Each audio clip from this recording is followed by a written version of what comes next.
It's a privilege to stand here today honoring a person of such immense magnitude, an extraordinary woman who changed not only the world, but so many of us in it, my good friend Jane Goodall.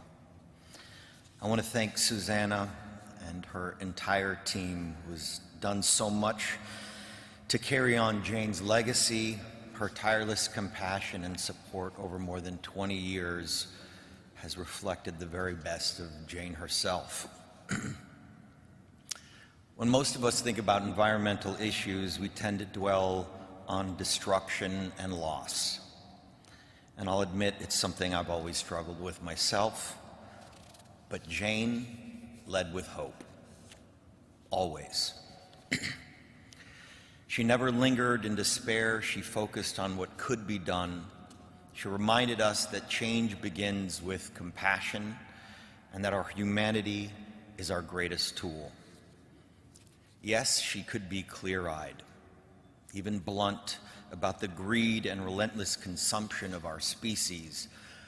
But beneath that fierce honesty was an unwavering faith that every voice matters, that we are all connected to the living world, and that each of us can make a difference.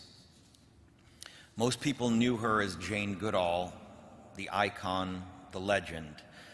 But the Jane I was fortunate enough to get to know was gentle, curious, funny, witty, and absolutely unstoppable. She could light up a room with her stories and somehow inspire everyone she met to believe that they individually could do better.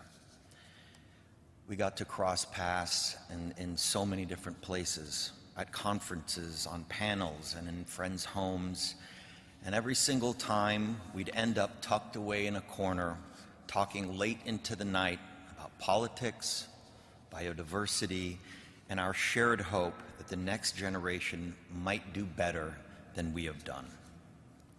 I was lucky enough to travel with her and witness how she moved through the world. Always curious, always patient, always connecting with people. Even in her later years, Jane spent more than 300 days on the road, an almost unimaginable schedule, yet she never seemed to tire. Her resilience was fueled by purpose. Everywhere she went, she carried one simple, powerful message, that there is still hope and that each one of us can make a difference.